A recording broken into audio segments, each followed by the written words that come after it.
할렐루야. 오늘 또 복되고 거룩한 주일 허락하신 하나님께 감사드리며 가정에 모여서 하나님께 예배하는 여러분들을 환영하고 축복합니다. 우리 다 같이 마음을 정돈하시고 주약에 맞춰서 5월 첫째 주일날 예배를 하나님께 드리도록 하겠습니다.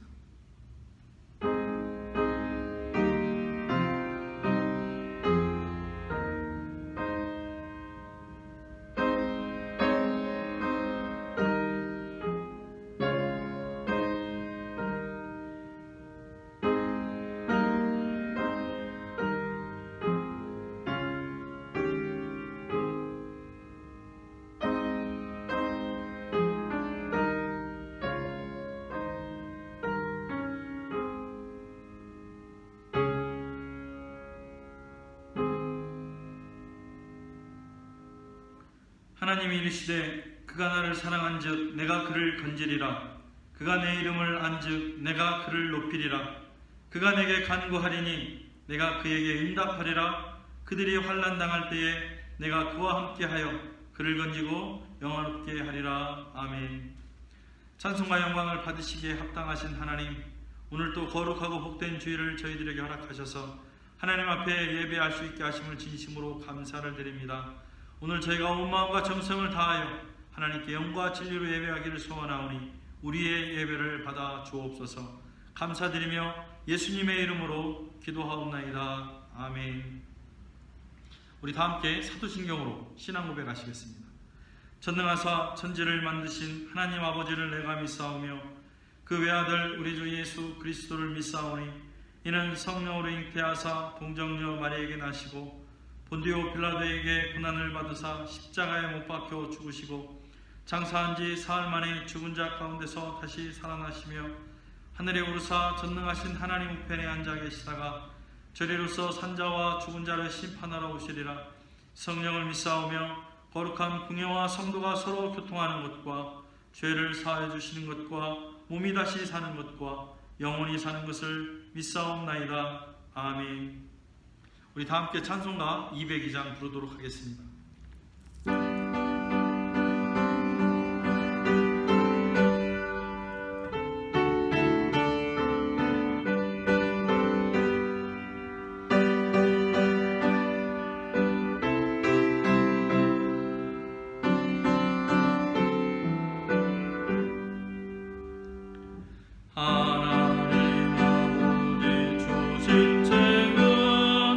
귀하고 중하신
우리 이 시간 다 함께 합심으로 기도하도록 하겠습니다. 우리가 그동안 살아온 것 돌아볼 때에 모든 것이 하나님의 은혜였음을 감사하는 시간이 되시고, 그럼에도 불구하고 말씀대로 살지 못했던 우리의 나약함과 연약함을 이 시간 고백하면서 그동안 지었던 모든 죄와 허물들을 용서받는 시간이 되었으면 좋겠습니다. 또한 이 예배를 통해서 우리가 영육간에 회복되는 시간이 될 뿐만 아니라 세상이 코로나로 어려운 지금 이 시기에 하나님의 은혜로 모든 것이 회복될 수 있도록 함께 기도했으면 좋겠습니다. 우리 다 함께 합심으로 기도하도록 하겠습니다. 하나님, 은혜와 사랑을 진심으로 감사를 드립니다. 그동안 저희들 사랑한 것 돌아볼 때에 모든 것이 하나님의 은혜였음을 다시 한번 감사를 드립니다. 저희가 그동안 살아온 것 하나님의 은혜가 아니면 저희가 어찌 이 자리까지 주님 앞에 예배할 수 있겠습니까? 하나님, 진심으로 감사를 드립니다. 하지만 그럼에도 불구하고 주님의 말씀대로 살지 못했던 우리의 연약함을 이 시간 고백하며 회개하기를 원합니다. 하나님, 우리를 긍휼히 여겨주시고 저희들을 이 예배를 통하여서 말씀 가운데로 인도되는 은혜의 시간이 될 수 있도록 하나님 인도하여 주옵소서. 또한 오늘 예배를 통해서 주시는 말씀을 통하여서 저희들이 세상에 나가 하나님의 믿음의 일꾼으로서 복음을 증거하는 복된 은혜의 상이 되도록 하나님 역사하여 주시옵소서. 지금 세상은 코로나로 인해서 많은 어려움 가운데 있습니다.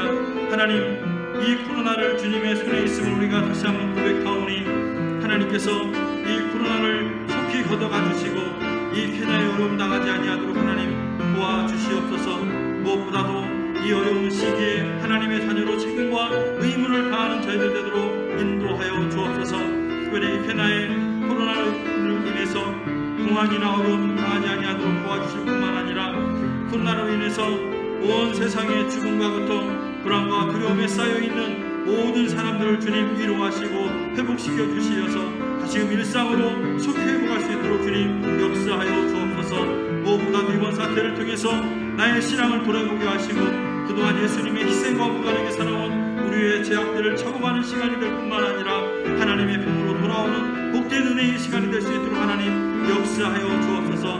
무엇보다도 예배의 소중함을 또한 깨달으며 하나님의 은혜에 감사하는 시간이 되도록 하나님 도와주시고 하나님의 자녀로서 책임과 의무를 다할 수 있도록 하나님 역사하여 주시옵소서. 오늘도 이 예배로 하나님께 나오기를 소원합니다. 우리의 마음을 어루만져 주옵소서. 하나님, 모든 것을 회복시켜 주시옵소서.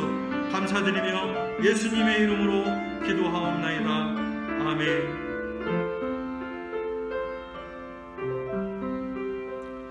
네, 교회 소식입니다. 네, 5월은 가정의 달입니다. 우리가 소중한 사람들과 함께 사랑을 나누는 행복하고 복된 5월이 되시기를 예수님의 이름으로 축원합니다. 그리고 세상이 코로나로 인해서 많은 어려움을 당하고 있습니다. 우리가 이럴 때일수록 회복을 위해서 더욱더 열심히 기도에 힘쓰기를 바라겠습니다. 우리 교회 보여가 너희 몸으로 하나님께 영광을 돌리자 합니다. 우리가 어려울 때일수록 행함으로 하나님의 영광을 나타내는 삶이 되시기를 바라겠습니다. 이 시간 하나님 말씀 보도록 하겠습니다. 하나님 말씀은 사무엘하 6장 8절과 사무엘하 15장 24절부터 26절 두 군데 보도록 하겠습니다. 하나님 말씀 사무엘하 6장 8절, 사무엘하 15장 24절로 26절입니다. 찾으신 줄 알고 제가 봉독해 올리도록 하겠습니다. 여호와께서 우사를 치심으로 다윗이 분하여 그곳을 베레스 우사라 부르니 그 이름이 오늘까지 이르니라. 아멘. 사무엘하 15장 24절로 26절입니다. 보라, 사독과 그와 함께한 모든 레위 사람도 하나님의 언약궤를 메어다가 하나님의 궤를 내려놓고 아비아달도 올라와서 모든 백성이 성에서 나오기를 기다리도다. 왕이 사독에게 이르되, 보라, 하나님의 궤를 성읍으로 도로 메어가라. 만일 내가 여호와 앞에서 은혜를 입으면 도로 나를 인도하사 내게 그 궤와 그 계신대를 보이시리라. 그러나 그가 이와 같이 말씀하시기를 내가 너를 기뻐하지 아니한다 하시면 종이 여기 있사오니 선히 여기시는 대로 내게 행하시옵소서 하리라. 아멘. SNS에 신앙훈련한다며 대변을 먹이는 교회라는 제목으로 올라온 기사가 있어서 제가 읽어보았습니다. 이 기사에 따르면 이 교회는 교회의 리더십이 되기 위해서는 고린도후서 6장에서 말씀하고 있는 말씀대로, 즉 많이 견딘다는 것, 환난, 궁핍, 곤란, 매맞음, 갇힘, 요란한 것, 수고스러움, 자지 못한, 먹지 못한, 깨끗한 등을 6개월 동안 훈련을 해야 하는데 그 훈련 과정의 세부 내용이 많이 견딘다는 것에 대한 훈련은 겨울에 얼음물에 1시간 들어가 있기, 환란은 욕 들을 때까지 사창가나 나이트클럽, 호스트바 같은 데 가서 전도하기, 궁핍은 물질을 쓰지 않고 구걸해서 이동하기, 곤란은 폐가나 공동묘지, 자신이 극복하지 못한 곳에서 혼자 있기, 갇힘은 소형차 트렁크에 갇혀있기, 심지어 쓰레기나 곰팡이 음식, 대변까지 먹어야 했고, 다른 사람이 토한 것 맨손으로 치우거나 얼굴에 바르기, 족복에게 매맞을 때까지 전도하기 등이 교회의 리더십이 되기 위한 훈련이었다고 말하고 있습니다. 참으로 황당하기 그지없습니다. 이 교회는 한국에서 내노라 하는 그 대형 교단에 소속되어 있는 교회인데, 담임 목사가 그것도 분회장이라고 합니다. 왜 성도들에게 이런 훈련을 시켰냐고 물었더니 그는 이렇게 대답했습니다. 그러니 이 문제에 상관하지 말라며, 거기 나와 있는 것들은 오늘날 크리스천들이 핍박이 없기 때문에 의도적으로 핍박을 받아보겠다면서 훈련을 간단하게 한 것이라고 말하며, 그는 또 교회마다 목회의 방침이 다르다며 우리 교회는 제자훈련으로 생긴 교회다. 그러다 보니 일반 교회가 이해하기 어려운, 지금 기자분도 이해 못하는 생전 처음 들어보는 얘기가 있는 것이다. 제자로 성장하기 위해 조금 더 치열하게 훈련하다 보니 생긴 문제들이다 라고 주장했다고 합니다. 무엇이 잘못된 것입니까? 이들은 하나님의 말씀을 왜곡했음에도 불구하고 그것이 왜곡인지조차 모르고 자기들이 하는 행위가 진리라고 생각하면서 하나님의 말씀을 잘 따르고 있다라고 생각하고 있다는 것입니다.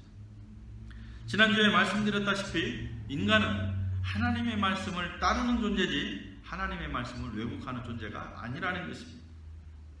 하나님께서 이사야 선지자에게 온 세상을 향해 외치라라고 말씀하셨을 때 뭐라고 말씀하셨습니까? 이 백성은 실로 풀이로다. 풀은 마르고 꽃은 시드나 우리 하나님의 말씀은 영원히 서리라 하라라고 말씀하셨다는 것입니다. 무슨 말씀입니까? 인간은 순간 말라 비틀어질 풀이라는 것입니다. 그러나 하나님의 말씀은 영원히 살아있다는 것입니다. 다시 말해서 인간에 의해서 하나님의 말씀은 결코 왜곡될 수 없음을 분명히 하신 것입니다. 그런데 최초의 인간이었던 하와는 하나님께서 반드시 죽으리라 하신 말씀을 죽을까 하노라로 왜곡해버렸습니다. 그 결과 하와는 죄를 짓고 인류에게 죽음을 가져오고 말았습니다. 모세형 아론은 자신이 빚어맞는 금송아지가 이집트에서 인도해내신 여호와 하나님이라고 왜곡해버렸고, 그 금송아지가 여호와 하나님인 줄 알고 잘못 섬겼던 이스라엘 백성들은 결국 가나안에 들어가 보지도 못하고 광야에서 다 죽어야 했습니다. 또한 아벡에서 블레셋과 전투가 벌어진 이스라엘 군은 1차전에서 전쟁에 패하자 2차전에서 만군의 여호와의 이름으로 불리는 하나님의 언약궤를 전쟁터로 가지고 나왔습니다. 그들은 언약궤를 앞세워서 오직 전쟁에 승리해보고자 하는 마음이었을 뿐 하나님의 언약궤에 대한 위험이나 권위도 무시한 채 그저 하나의 부적으로 왜곡한 결과 이스라엘군은 전쟁에서 대패했을 뿐만 아니라 하나님의 언약궤마저도 빼앗기고 그 언약궤를 관리해왔던 엘리 제사장들의 가족들이 몰살당하는 것을 우리는 보았습니다. 금방 시들어버릴 풀에 지나지 않은 인간이 영원히 서있는 하나님의 말씀을 결코 왜곡할 수 없을 뿐만 아니라 혹시 왜곡이 된다 하더라도 결코 하나님께서 등한시하지 않으신다는 것입니다. 그리고 우리가 지난주에 살펴보았지만 언약궤를 관리하던 우사가 하나님의 언약궤를 어깨에 매야 함에도 불구하고 수레에 싣고 나와서 행진하지 않았습니까? 그 행진 가운데에 수많은 군중의 함성이 마치 자기를 향한 환호인 줄 착각한 우사는 자신의 과시를 위해서 하나님의 언약궤를 장식품 정도로 왜곡하다가 하나님으로부터 베레스 치심을 당한 것을 우리가 보았습니다. 그러자 이 광경을 근거리에서 지켜본 다윗은 오늘 첫 번째 본문 사무엘하 6장 8절에서 이렇게 말하고 있습니다. 여호와께서 우사를 치심으로 다윗이 분하여 그것을 베레스 우사라 부르니 그 이름이 오늘날까지 이르니라 라고 말씀합니다. 다윗은 하나님께서 우사를 치신 것을 보고 분해했다라고 성경은 기록하고 있습니다. 다윗이 왜 화가 나 있었습니까? 그것은 지금 자신 눈앞에 펼쳐진 모든 일들이 자신의 무능과 어리석음 때문에 일어났다고 생각했던 것입니다. 좀 더 철저하게 준비할 것을, 좀 더 철저하게 관리할 것을 하는 후회가 밀려왔던 것입니다. 그래서 다윗은 그것을 베레스우사라고 명명하게 된 것입니다. 베레스우사가 무슨 말입니까? 베레스는 치다라는 뜻입니다. 우사는 능력, 힘, 위엄, 권위 따위를 나타내는 단어입니다. 그럼 무슨 말이 되는 것입니까? 능력이나 힘 따위를 친다라는 말이 되는 것입니다. 그렇다면 하나님의 입장에서 베레스우사 하면 무슨 말이 되는 것입니까? 인간의 능력이나 힘 따위를 치신다는 말이 되는 것입니다. 하나님의 괴를 자신의 장식품으로 왜곡한 우사를 하나님이 치셨다는 것은 누구든 하나님의 말씀을 왜곡하거나 인간의 힘, 능력, 또한 권위를 믿고 하나님의 군림하는 것들은 하나님께서 과감하게 치신다는 것입니다. 그러나 반대로 다윗의 관점에서 베레스우사를 한다면 어떤 말이 되겠습니까? 내가 가진 능력, 힘, 권위 따위를 치겠다는 것입니다. 즉 하나님의 관점에서 베레스우사는 인간의 능력과 권위, 힘 따위를 치시는 말이 되는 거지만 다윗의 관점에서는 베레스우사는 하나님의 말씀보다 더 위에 있는 나의 능력, 나의 힘, 권위 등을 치겠다는 결단이 되는 것입니다. 다윗은 하나님이 치신 우사의 죽음이 남일 같지 않았던 것입니다. 그래서 그것을 베레스우사라고 명명한 또 다른 이유가 거룩하신 하나님을 바르게 믿기 위함과 동시에 하나님 말씀에 바로 서기 위해서는 내 손으로 직접 하나님보다 더 위에 있는 것들, 하나님보다 더 소중하게 생각하는 것들, 하나님보다 더 귀하게 생각하는 것들을 쳐내지 않으면 하나님 앞에 갈 수 없음을 결단하는 고백이었던 것입니다. 다윗의 눈앞에 펼쳐진 하나님의 징계가 다윗으로 하여금 하나님을 향한 두렵고 떨림에 아주 처절한 마음을 주셨던 것입니다. 그래서 다윗은 그것을 베레스우사라고 명명하며 자신은 인간의 욕망과 야망의 원천인 인간의 힘, 능력, 위엄, 권위 따위를 철저하게 베레스우사에서 하나님으로 올바르게 섬기겠다는 결단의 고백을 오늘 두 번째 본문에서 잘 나타내고 있습니다. 오늘 두 번째 본문 사무엘하 15장 24절로 25절 두 절 보도록 하겠습니다. 24절 25절입니다. 우리 같이 한번 읽어보도록 하겠습니다. 보라, 사독과 그에 함께한 모든 레위 사람도 하나님의 언약궤를 메어다가 하나님의 궤를 내려놓고 아비아달도 올라와서 모든 백성이 성에서 나오기를 기다리도다. 왕이 사독에게 이르되, 보라, 하나님의 궤를 성읍으로 도로 메어가라. 만일 내가 여호와 앞에서 은혜를 입으면 도로 나를 인도하사 내게 그 궤와 그 계신 데를 보이시리라. 아멘. 오늘 두 번째 본문은 다윗이 자기 아들인 압살롬에 의해서 예루살렘을 급히 빠져나가면서 일어난 일입니다. 사건의 배경을 잠깐 살펴보면은 다윗의 맏아들인 암논이 자기 배다른 형제인 압살롬의 누이인 다말을 사랑하면서부터 시작이 됩니다. 다말 역시 배다른 암논의 누이 동생이었습니다. 그럼에도 불구하고 다말을 사랑한 이 암논은 심히 간구한 자기 친구인 요나답의 제안에 넘어가서 꾀병을 부리고 다말을 자기 침실로 유인하고 다말과 동침하게 됩니다. 이 일을 알게 된 다윗은 심히 대노하지만 다른 조치가 취해지지 않자 이 일로 몹시 슬퍼하는 동생 다말의 복수를 다짐한 압살롬이 2년 후에 양털 깎는 축제 행사에 형제들을 초대하고 술에 취해 있는 암논을 죽이게 됩니다. 형제의 난이 일어난 것입니다. 암논을 죽인 압살롬은 다윗의 눈을 피해서 그슬로 도망하고 도망 3년 만에 다윗의 군대 장관인 요압의 요청에 의해서 예루살렘으로 돌아오게 됩니다. 압살롬이 예루살렘으로 돌아왔지만 아버지 다윗이 2년 동안 만나주지 않자 압살롬은 다시 군대 장관 요압을 부르지만 요압이 응하지 않자 요압의 밭에 불을 지르며 요압을 종용한 끝에 다윗을 만나게 됩니다. 그리고 압살롬은 다윗에게 그가 구슬에 있을 때에 자기가 예루살렘으로 돌아오게 되면 헤브론에 가서 하나님께 제사를 지내겠다고 약속했다고 하고 헤브론으로 떠나게 됩니다. 그리고 압살롬은 그곳에서 자신의 힘을 키우는데 4년 후 헤브론의 왕이 됩니다. 또한 온 이스라엘 백성들의 인심을 얻으면서 다윗을 칠 수 있는 상황까지 이르게 되었던 것입니다. 그리고 압살롬이 다윗을 치러 오자 이 사실을 난 다윗은 황급히 예루살렘을 빠져나와야 했던 것이었습니다. 이때 제사장 사독과 레위인들이 하나님의 언약궤를 메고 예루살렘으로 빠져나오는 다윗의 일행에 합류를 하게 된 것입니다.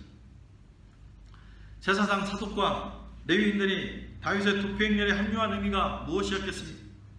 바로 하나님의 언약궤입니다. 당시 유대인들에게 하나님의 언약궤는 맹목적인 믿음의 대상이었을 뿐만 아니라 문제가 발생할 때마다 나타나는 부적과도 같은 존재였습니다.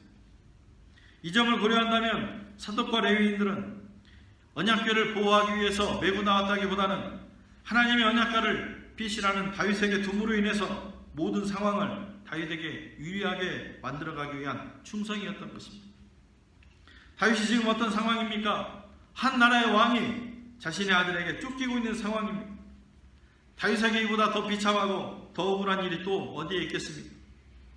말로 표현할 수 없는 처절한 상황에 처한 다윗은 하나님의 언약궤라는 것은 압살롬의 쿠데타를 비롯해 지금의 상황을 완전히 뒤집어 엎을 수 있는 희망인 것입니다. 그런데 다윗은 제사장 사독에게 하나님의 궤를 성읍으로 도로 메어가라고 말하고 있습니다. 생사의 기로에 선 다윗이 언약궤를 돌려보내고 있는 것입니다. 그런데 왜 다윗은 자신의 목숨뿐만 아니라 지금의 상황까지도 뒤집어 엎을 수 있는 하나님의 언약궤를 도로 돌려보내는 것입니다. 그 이유는 다윗은 하나님의 언약궤 자체를 부적으로 삼고 싶지 않았을 뿐만 아니라 자신의 욕구와 욕망을 스스로 베레스우스하고 있는 것이었습니다. 만약 다윗이 스스로 베레스우스하지 않았다면 옛날 아벡 전투에서 홈리와 비니아스와 같이 이스라엘 군사와 같이 그는 필경 하나님의 언약궤를 두 손으로 번쩍 지켜들어 압살롬의 전쟁에서 승리할 것을 외치며 기뻐했을 것입니다. 그러나 다윗은 하나님의 말씀을 왜곡하는 어리석은 죄를 짓지 않기 위해 베레스우스하고 있었던 것입니다. 만약 우리 같았으면 어떻게 했겠습니까? 우리가 다윗과 같은 상황이었다면 일단 살기 위해서라도 하나님의 언약궤가 필요하지 않았겠습니까? 아니, 없는 언약궤라도 달라고 부르짖었을 것입니다. 많은 그리스도인이 여전히 하나님의 말씀을 나의 욕구와 욕망의 성취를 위한 부적으로 삼고 내가 원하는 것을 갖기 위해 누리기 위해 부르짖고 있습니다. 하나님 말씀보다 나의 것을 더 신봉하는 왜곡된 삶이 진리인 줄 착각하고 자신의 인생을 갉아먹는 삶을 살아가고 있다는 것입니다. 우리가 지금 다윗보다 더 어려운 환경에 처해 있습니까? 아무리 어려운 환경이라도 자발적인 베레스우스 없이는 하나님을 믿는다고 고백하는 것은 허공의 메아리일 뿐이고 하나님 말씀 따라 산다고 하지만 결국 자기 것을 위한 왜곡된 삶은 하나님으로부터의 베레스우스가 된다는 것을 우리는 명심해야 하는 것입니다. 우리 26절 보도록 하겠습니다. 26절 같이 한번 읽어보겠습니다. 그러나 그가 이와 같이 말씀하시기를 내가 너를 기뻐하지 아니한다 하시면 종이 여기 있사오니 선이 여기시는 대로 내게 행하시옵소서 하리라 라고 말씀합니다. 다윗은 자신 스스로가 지금 베레스우스 하신 것이 하나님 보실 때 기뻐하는 것이 아니라면 하나님 뜻대로 하시라고 고백하고 있는 것입니다. 이 다윗의 고백이야말로 진정한 베레스우스인 것입니다. 하나님 앞에서 자신을 포기하는 진실한 믿음이 아니겠습니까? 인간의 육신을 입고 이 땅에 오신 예수님께서 공생애를 시작하기 전 광야에서 40일 동안 금식 기도를 하십니다. 예수님께서 금식 기도가 끝나자 사탄이 찾아와 유혹합니다. 네가 만일 하나님의 아들이거든 명하여 이 돌들로 떡덩이가 되게 하라라고 유혹한 것입니다. 40일 동안 먹지 못한 예수님에게 먹는 것보다 더 시급한 일이 어디 있겠습니까? 예수님은 지금 아무 곳에나 손을 뻗어서 음식을 구할 수 있는 곳에 계신 것이 아닙니다. 예수님은 물 한 방울, 빵 한 조각 구할 수 없는 사막 한복판에 계신 것입니다. 그렇다면 당장 배고픔을 달래기 위해서는 당신의 능력으로 돌을 빵으로 만들어 드시는 것입니다. 이 상황을 꿰뚫어 본 사탄은 예수님에게 돌멩이를 가리키며 빵으로 만들어 먹으라고 유혹하고 있는 것입니다. 예수님은 사탄의 말대로 당장 돌을 빵으로 만들어 시장길을 달리실 수 있었습니다. 그러나 예수님은 그렇게 하지 않으셨습니다. 왜 그러셨겠습니까? 하나님께서 말씀으로 세상을 창조하셨습니다. 하나님께서 말씀으로 세상을 창조하실 때 창조된 것 중 하나가 돌멩이입니다. 돌멩이가 저절로 생겨났을 리 만무하기 때문입니다. 그렇다면 돌멩이는 돌멩이대로 그대로 두는 것이 하나님의 말씀을 지키는 것입니다. 만약 돌멩이가 자기 본질을 부정하고 빵이 된다면 그것은 하나님께서 돌멩이를 돌멩이로 만든 하나님의 말씀을 왜곡하는 것이 되는 것입니다. 이 진리를 잘 알고 있던 사탄은 한마디로 육체의 배고픔을 위해 하나님의 말씀을 왜곡하라고 예수님에게 유혹하고 있는 것입니다. 그러나 예수님은 사탄을 향해서 사람이 떡으로만 사는 것이 아니요 하나님 위에서 나오는 모든 말씀으로 살아야 할 것임을 분명히 하고 계시다는 것입니다. 예수님은 배가 고픔에도 불구하고 사탄의 제의를 이런 지하에 거절하신 것은 무엇이었겠습니까? 하나님 말씀을 지키기 위한 베레스우사를 하신 것입니다. 사방에 먹을 것이 지천으로 널려 있음에도 베레스우사를 하지 못해서 하나님이 금하신 선악을 알게 하는 나무의 열매를 먹고 마는 아담과 하와와는 전혀 다른 모습을 보여주고 있는 것입니다. 여기서 사탄이 예수님을 유혹한 떡은 단순히 양식만을 의미하는 것이 아닙니다. 그것은 넓은 의미로 인간의 욕망을 뜻하고 있습니다. 예수님을 이렇게 유혹한 사탄은 언제나 우리에게 찾아와서 우리의 욕망을 위해서 하나님의 말씀을 왜곡하라고 유혹합니다. 우리는 고난과 역경은 서로 힘을 합쳐서 이겨내지만 사탄이 주는 유혹은 절대로 이겨낼 수가 없다는 것입니다. 사탄이 우리에게 하는 유혹은 우리가 이겨낼 수 있는 그러한 유혹들이 아닌 것입니다. 그러나 우리가 사탄의 유혹을 분명히 이겨낼 수 있는 하나의 방법은 하나님 말씀을 의지하는 것뿐이라는 것입니다. 그러므로 우리는 하나님의 말씀보다 더 우선 순위에 두고 있는 모든 것들은 베레스우사하지 않으면 절대로 사탄의 유혹을 이겨낼 수 없다라는 것입니다. 그리고 우리가 여기서 절대로 간과하지 말아야 할 것은 예수님은 하나님의 말씀 중에서도 우리의 입맛에 맞아 좋아하는 말씀만 골라가지고 지키라고 말씀하지 않으셨다라는 것입니다. 하나님 입에서 나오는 모든 말씀이라고 분명히 말씀하고 계시다는 것입니다. 사실 우리에게 주어진 성경 말씀은 90% 이상이 우리를 향한 책망의 말씀이고 훈계의 말씀입니다. 왜 그렇습니까? 하나님께서 우리를 사랑하시기 때문인 것입니다. 하나님은 우리를 사랑하시기에 늘 곁길로 나가는 우리를 책망하시고 훈계를 통해서 올바른 믿음으로 살아가기를 원하시는 사랑이기 때문인 것입니다. 그러므로 우리는 성경에서 말씀하시는 모든 말씀을 지켜나가야 하는 것입니다. 물론 하나님의 말씀을 따라 산다는 것은 결코 쉬운 일이 아닙니다. 예수님도 이 하나님의 말씀을 지키시기 위해서 베레스우사를 하셔야 했고 심지어 자신의 목숨까지도 바치라는 하나님의 말씀에 순종할 때에 아무런 갈등이나 고통이 없었던 것이 아닙니다. 예수님은 십자가에 죽으시기 직전에 겟세마네 동산에서 이 잔을 내게서 옮겨달라고 기도하시며 죽음을 피해가고 싶어 하셨습니다. 그러나 예수님은 나의 원대로 하시고 아버지의 원대로 하시라고 기도를 마칩니다. 예수님은 살고자 하는 욕구를 베레스우사 하시며 하나님의 말씀을 끝까지 지키셨다라는 것입니다. 예수님도 이렇게 하나님의 말씀을 지키는 것이 힘드셨는데 우리가 어찌 하나님의 말씀을 따라 사는 것이 쉽겠습니까? 그러나 분명한 것은 금방 시들어 말라버릴 풀에 지나지 않은 인간은 반드시 하나님의 말씀을 따라야 한다는 것이 진리라는 것입니다. 이 진리를 잘 알고 있던 다윗 역시도 자신의 베레스우사를 통해서 하나님이 자신을 기뻐하는 것이 아니라면 종이 여기사오니 선이 여기는 대로 내게 행하시옵소서라고 고백을 하게 된 것입니다.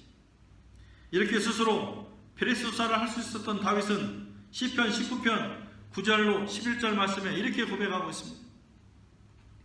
여호와를 경외하는 도는 정결하여 영혼까지 이르고 여호와의 법도 진실하여 다 의로우니 금 곧 많은 순금보다 더 사모할 것이며 꿀과 꿀송이보다 더 달도다. 또 주의 종이 이것으로 경고를 받고 이것을 지킴으로 상이 크나이다 라고 고백하고 있다는 것입니다.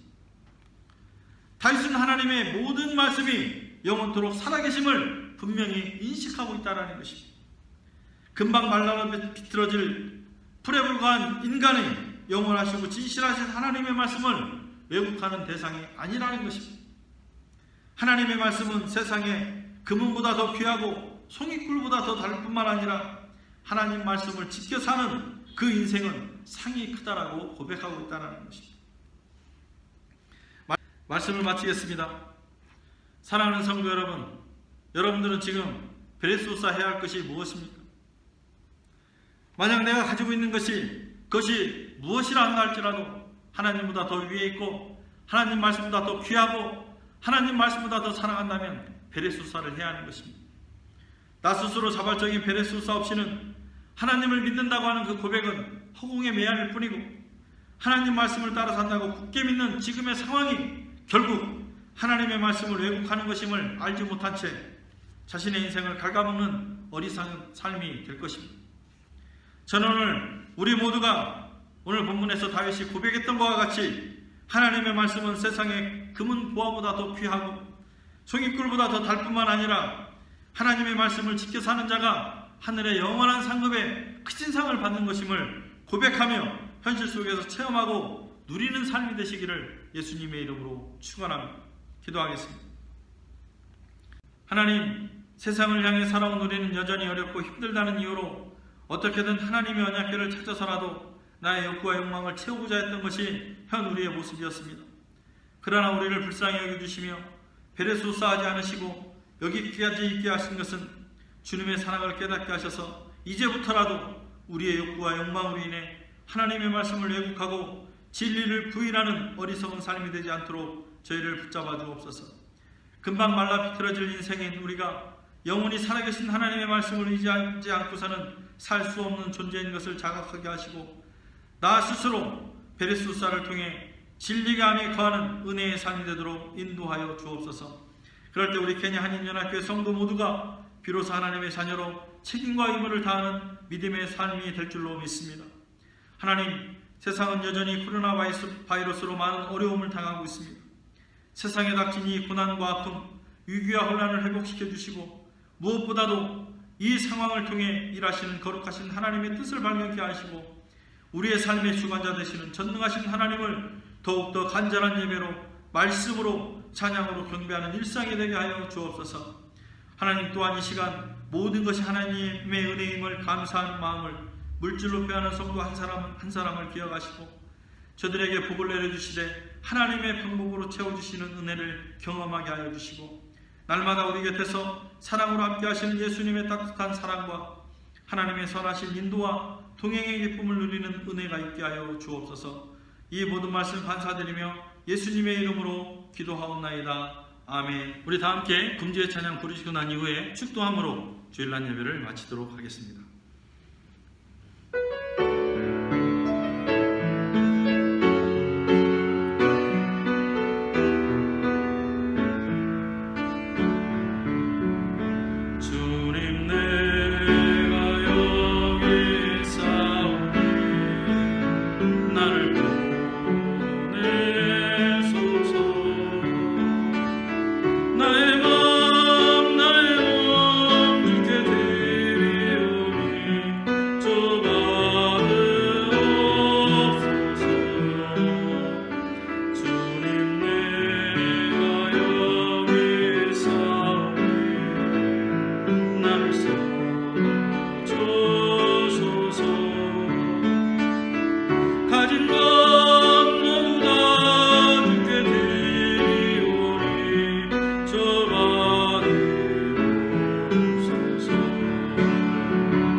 기도하겠습니다. 이제는 우리 주 예수 그리스도의 은혜와 하나님의 크신 사랑하심과 성령님의 내주 교통하심이 오늘 예배를 통하여 베르수사를 결단하고 하나님보다 위에 있고 하나님의 말씀보다 더 사랑하는 것이 없음을 고백하기를 소원하는 연합교회 성도들 머리머리 위에와 각 가정과 직장과 사업장 위에, 그리고 타국에 떨어져 학업과 군복무를 열중하고 있을 자녀들 머리머리 위에와 세계 열방을 향해 복음을 증거하기 위해 베르사우사를 결단하는 선교사들 머리머리 위에 이제로부터 영원토록 항상 함께 계실지어다. 아멘.